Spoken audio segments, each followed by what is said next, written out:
Joe, how's it going? Good. Thank you very much. Good Andy. good to see you, man. So what's your thoughts and what's going on here at the 2024 symposium? How's the energy and everything? It's good. I mean, we're into the second day. From talking to the companies, it was a good crowd. And I came to this conference last year for the first time. You know, I didn't have much expectations for coming to Florida during the summer. What really made it for me was, maybe not so much the companies attending, but the people attending. You know, the quality of the attendees, and then the feedback from the companies saying that, you know, when they talked to these people, they were actually serious investors, which we don't see that much in a lot of these retail conferences. Yeah. I think the attendees really make this conference. Excellent. So we had some big news happen recently in the Yukon, in BC area. Let's talk about that. What happened? Yeah. So it was during the Yukon Mining Alliance tour, a tour they do of all the projects in the Yukon to promote exploration and mining in the territory. And I wasn't on the tour, but they did a visit to the Eagle mine, which is operated by Victoria Gold. And then about a day later or 2 days later, they had a heap leach slip. So a heap leach. The Eagle mine is an open pit, and obviously it's in the Yukon. And so they do this thing called a valley fill heap leach. And so there's a gulch. I think it's called N something gulch, and they're piling all the crushed material from the mine onto this heap leach, and then they pour dilute cyanide on it to extract the gold. And so that's the process. And so this heap leach pad has been stacking for about 2.5 years of crushed material, and I might add finely crushed material, and that has slipped. And so that has actually broken through the barrier that they had at the bottom of the valley fill facility. And now people are worried about, there were no serious accidents there, no fatalities, but now, you know, the Yukon Territory government is looking to see if there's been cyanide leaks, which I think right now they're saying nothing significant, but now the First Nations are wondering, like, you know, are we going to allow these sort of projects anymore? So it has implications for future mining potentially in the Yukon Territory, because, you know, just last year when I was there, they had issues with the Minto mine and reclamation. And so, because of that heap leach, let's call it a disaster, because in the end, the stock price went down about 80 to 90% based on that news, because, now, and they're in default on their debt of about, 380 million or something like that, Canadian. So a big problem, not only for the company, but potentially for everybody else that's operating. Yeah. Or potentially operating, because now if you want to develop a project, your reclamation bond might be much higher than it was before. And the ability to permit a heap leach might be a lot more difficult right now. So let's talk about those implications. Is this really, I guess, just in that part of the world, or does this have global implications? No, I mean, the thing is that we've had a heap leach disaster also in Turkey with SSR Mining at the Chopper mine there. That's been going for a while. The mine, again, that's a fine crush, and so there might be an association. I haven't done a lot of detail work on this, but there might be association with the risk of these kind of disasters with finely crushed material and stacking. Because a heap leach pad is obviously not a waste dump.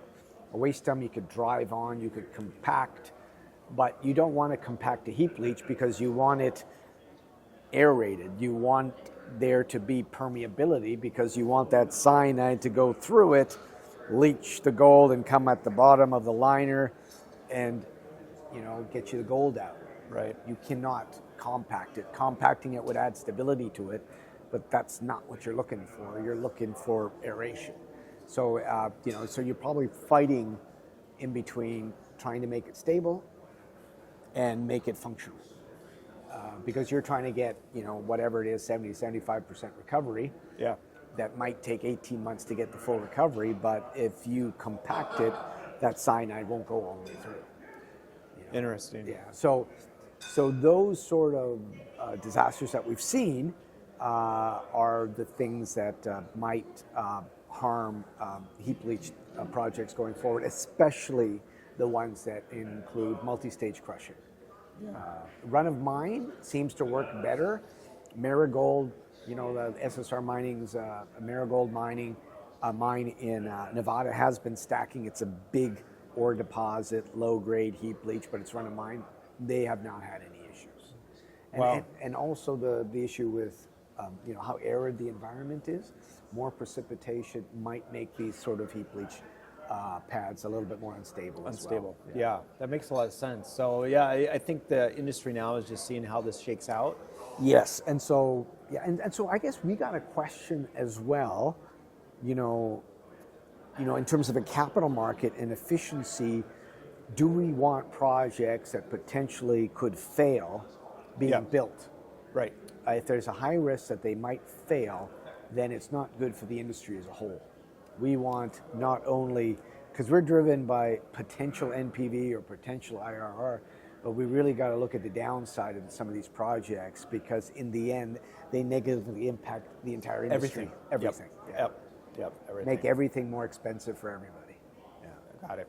And already permitting timelines are long. We don't need to make them longer. Yeah, and that's for everybody, really. Let's talk about, since you travel so much and you're really the guy on the ground.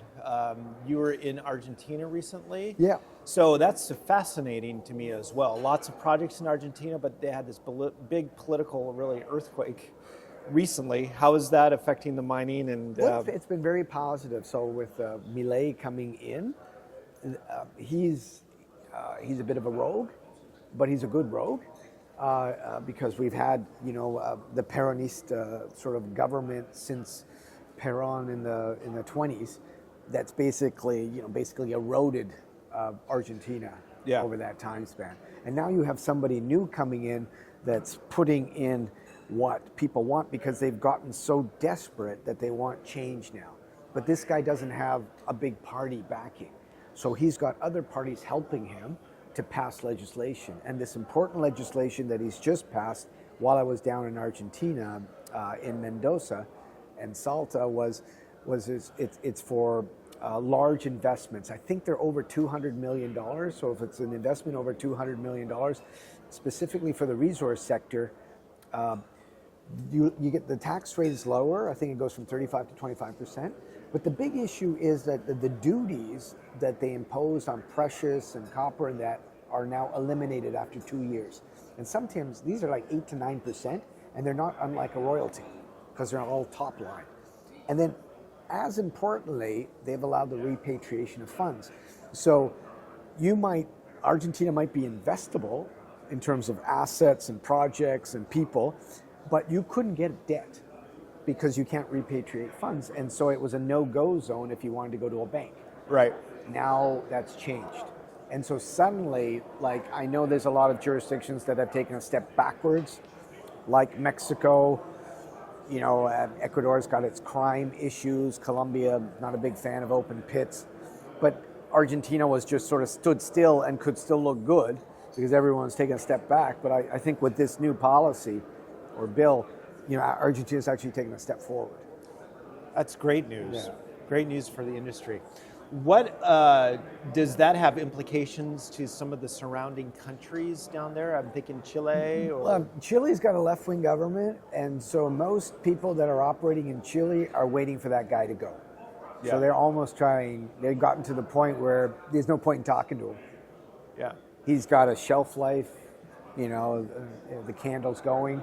So he's got another 2 years, and then he's gone. And the way in Chile and a lot of these governments, even in the U.S., it's a pendulum now. Yeah. It's no longer like you're just going like this and the bureaucracy stays the same and you can count on, if you get a permit now, you'll get the permit later. Yeah. Now it's completely different. Uh-huh. And the same thing happens in places like Chile. Yeah. They've had the left-wing person for, in 2 years, that'll be 6 years. they'll switch back to the right. Yeah. And so a lot of the mining companies are waiting for that. Got it. Stay and wait. Yeah. Let's talk a little bit about what you're seeing here as far as companies that you like and what is interesting you here, as well as some of the other companies that you're interested in. So that the are- Argentina bit, when I went down there, I went to go see Diablillos. I used to live in Argentina for 8 years, and I used to work up there in Salta, and it's amazing. I mean, that drive that I used to do would take me 8 to 10 hours to get from Salta to this place called Tolar Grande. Now to get to San Antonio de los Cobres, which is the start of what we call the Puna or the Altiplano, now it takes an hour and a half because now they've paved that road. So great. infrastructure, it's so much better now. Yeah. And now with all the development of lithium and borates, mining in Salta is huge. And so Abra Silver had the Diablillos project, probably in one of the best provinces in Argentina. The best ones are San Juan, Salta, and Jujuy. And so they're in there, and now you have this, removal of all the federal sort of barriers to investment in building a project. Granted, it didn't stop the lithium projects, didn't stop the borate projects, but now it allows a project, to be funded from outside by normal bank debt, because a lot of the projects that were developed there, lithium, were Chinese or state-owned companies, even the French Aramet or borates inside Argentina. But now you can have other companies looking for normal debt facilities actually operate there. Removal of duties has huge impacts to people's bottom line.